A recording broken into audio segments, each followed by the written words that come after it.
Le ministre de la Santé, Yuli Edelstein, a annoncé hier une nouvelle politique de dépistage en Israël. Et pour en parler, nous sommes ce matin heureux d'accueillir Arieh Elimelech, secouriste au Magen David Adom. Bonjour Arieh. Bonjour Olivier. Merci d'être avec nous ce matin.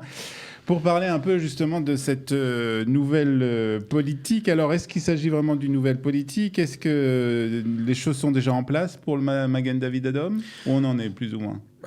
La situation est relativement simple. Le Magen David Adom continue de faire des dépistages, l'a renforcé à la demande des autorités qui, pendant les fêtes de Shavuot, ont expressément demandé à nos services de pouvoir revenir à une situation de dépistage de masse.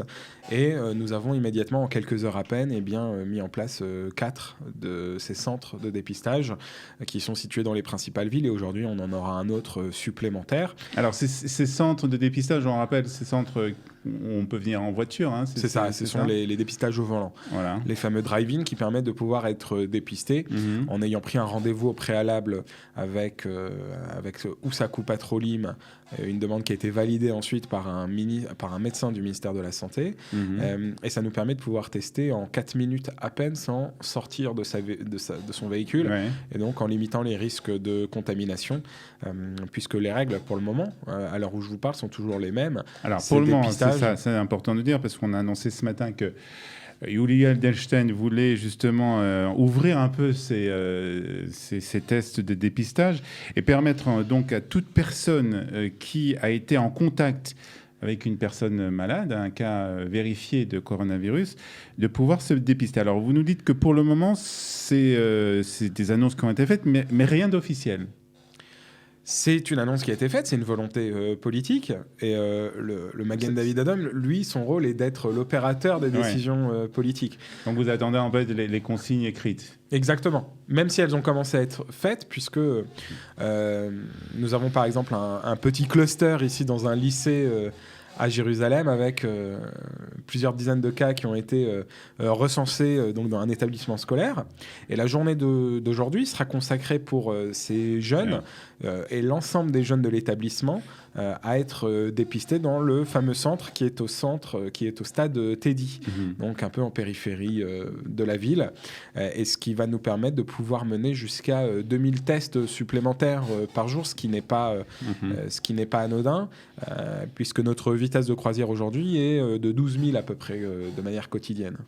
Jusqu'à aujourd'hui, où vous vous êtes arrêté pendant une certaine période, ou ça continue toujours à peu près 12 000, même pendant la période, on va dire, creuse de la crise? Alors, il faut distinguer deux choses. Il y a eu 12 000 pendant cette période, maintenant avec des variations en fonction du nombre de contaminations et de cas potentiels. Notre organisation n'a à aucun moment stoppé les dépistages, puisque nous avons en permanence continué les dépistages à domicile, en envoyant des secouristes avec des ambulances dans tout le pays pour se rendre auprès de la population. Et c'est vraiment l'intérêt de ces centres de dépistage mobiles, c'est qu'ils nous permettent de pouvoir traiter énormément de monde dans une même journée, puisqu'on peut dépister sur chaque centre, et on en a plusieurs, entre 1000 et 1800 personnes par jour. D'accord, donc un nombre vraiment très important de dépistage qui peut être fait en un seul jour. Je voudrais qu'on revienne un peu sur ce qui s'est passé à Jérusalem, plus particulièrement dans certaines écoles. Comment on explique justement le nombre élevé de personnes, d'élèves qui ont été contaminés justement ces derniers jours? Alors, comment l'expliquer? Il y a plusieurs explications, hein, comme toujours. Maintenant, on peut pas ne pas envisager que c'est plutôt dû à peut-être un manque de vigilance et d'application des gestes barrières qui pourrait éventuellement s'expliquer par ce public, parce qu'on parle d'un lycée, non pas d'une école, avec une population qui est âgée d'au-delà de 15 ans. Ce sont des adolescents, des jeunes adultes, et donc déjà, ils ne sont pas, contrairement à ce qu'on entend, vous savez, depuis le début de cette pandémie, que les enfants ne seraient pas concernés de la même manière que les adultes. C'est les enfants jusqu'à 8-9 ans, des enfants jusqu'à l'apparition de la puberté. Et donc, ce sont des adolescents qui sont concernés actuellement à Jérusalem avec, on ne sait pas, peut-être un manque de vigilance, un manque de prise au sérieux, peut-être l'envie de prendre des risques, ou en tout cas de ne pas se rendre compte des risques qui sont pris. ces jeunes n'ont pas été scolarisés pendant un certain temps. Voilà, ça peut avoir mené à des effusions de joie et à des contacts rapprochés. Et puis peut-être qu'ils ne se rendent pas vraiment compte de la gravité, parce que c'est vrai, comme vous l'avez dit, on dit justement que les jeunes sont moins affectés par cette maladie, mais ils peuvent être en contact par contre avec des personnes plus âgées qui, eux, sont des personnes à risque. Et on arrive peut-être dans un paradoxe israélien qui fait que cet État a lutté correctement jusqu'à présent contre cette épidémie de coronavirus, et où les gens, c'est-à-dire que, comme l'a très bien fait remarquer le Premier ministre lors de sa prise de parole, il y a eu moins de 300 décès, ce qui est extrêmement malheureux, et nous avons une pensée pour chaque famille qui est endeuillée, mais comparé à des pays de taille similaire comme la Belgique, force est de constater que nous en avons beaucoup moins. Tout ça pour vous dire que la population israélienne, en tout cas une partie de cette population, peut commencer à se poser des questions sur le réel danger de cette maladie. Donc c'est pour ça peut-être qu'on assiste à un relâchement. Certains relâchements, on peut voir dans la rue des personnes qui se promènent sans masque. Oui, la grande majorité de la population porte des masques. Les gestes sont respectés, mais il suffit que certaines personnes se promènent sans masque, rentrent dans un bâtiment sans masque, fréquentent une synagogue, un centre commercial, un magasin sans masque, on a vu aussi pour mettre en danger les gens. Et le masque, il faut le rappeler sans cesse, le masque ne vous protège pas. Le masque protège les autres. Et donc, voilà, il suffit d'avoir 20 personnes masquées, une seule qui ne l'est pas, et manque de chance, c'est cette personne qui est malade, eh bien, les chances de contamination augmentent de manière drastique. On a vu aussi à Tel Aviv, et puis dans d'autres villes, des fêtes qui ont été organisées avec des centaines de personnes. Ça aussi, c'est un grand risque. Oui, c'est un risque. Tout ce qui est de nature à être de rapprocher les gens de manière rapprochée sur une durée. On estime un contact d'1 mètre pendant plus de 15 minutes dans un environnement clos. Là, on augmente vraiment drastiquement les manières, puisque le virus n'est pas dans l'air. De ce que l'on sait, il est transmis par les gouttelettes. Et donc, il commence à faire chaud, on transpire, on éternue, on parle, on crie.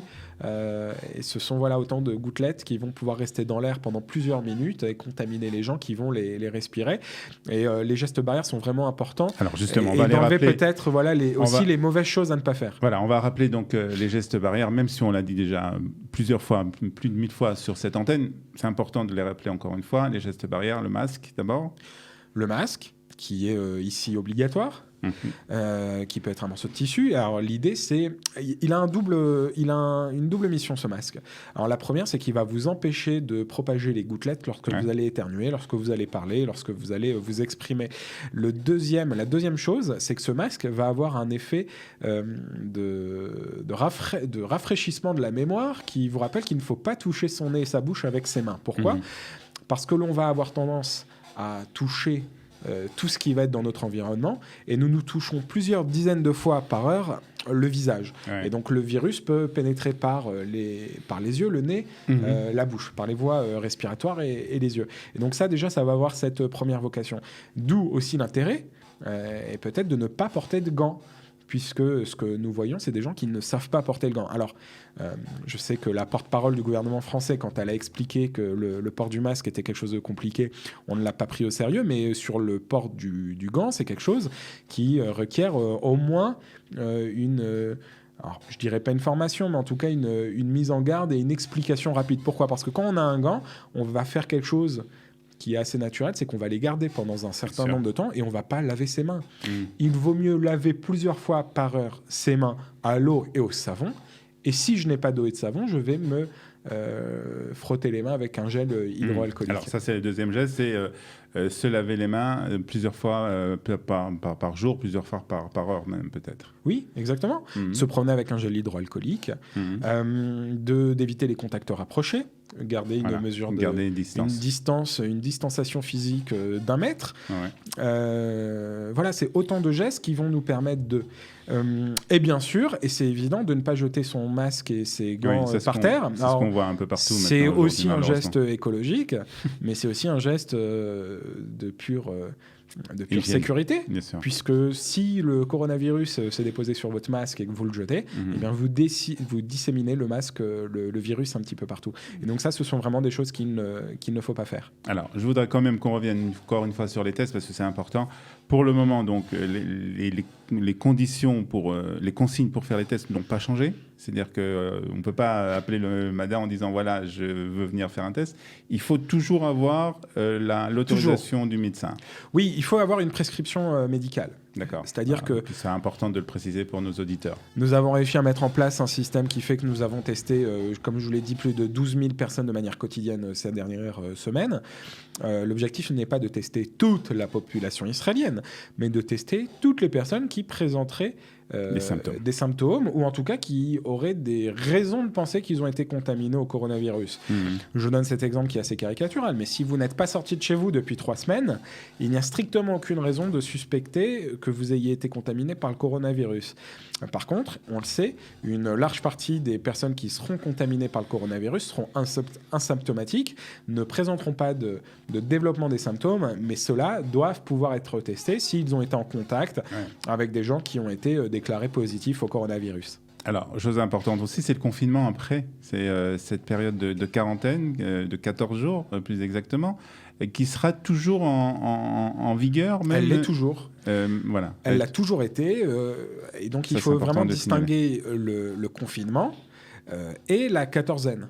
Donc le confinement qui concerne toute la population, et on commence à en sortir, et on voit ici et là une reprise des activités plutôt normales, et on a la quatorzaine qui doit répondre à des critères et des règles bien strictes, que vous pouvez d'ailleurs retrouver sur le site du Magen David Adom, y compris en français, où on ne doit pas sortir de chez soi, et on doit même, de manière plus générale, n'avoir aucun contact avec l'extérieur.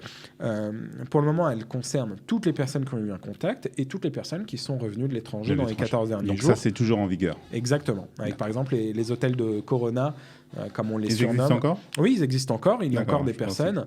Il y a une reprise des vols depuis l'étranger, de rapatriement de certaines personnes israéliennes ou des personnes qui étaient ici grâce à des visas de longue durée. Et si elles ne présentent pas les garanties de pouvoir être en quatorzaine de manière sérieuse chez elles, eh bien, elles sont envoyées dans ces hôtels Corona. Très bien. Alors, on va rappeler quand même que le Magen David Adom a un service en français. Si vous avez encore des questions, si vous vous posez des questions concernant peut-être des symptômes que vous avez, si vous avez des questions concernant cette maladie, on peut appeler le Magen David Adom et on vous répondra en français. Oui.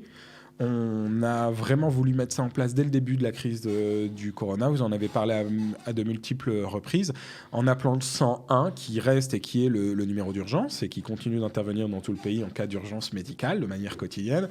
Eh bien, nous avons une deuxième option, qui est la touche 2, qui permet de parler à un opérateur concernant le coronavirus. Et là, si vous lui exprimez votre envie de parler avec un opérateur français, on a mis en place un système qui vous permet d'en avoir un dans les secondes qui suivent. Très bien. Et on a de la chance, et c'est aussi l'occasion de remercier tous les bénévoles francophones du Magen David Adom. Ils sont extrêmement nombreux. On peut compter sur eux au quotidien. Voilà. Très bien. Et c'est grâce à eux qu'on arrive aussi, entre autres, à lutter contre le coronavirus en Israël. Merci beaucoup, Ariel Emeler du Magen David Adom, pour toutes ces explications. Merci d'être venu ce matin sur Studio Kalita. Bonne journée à vous.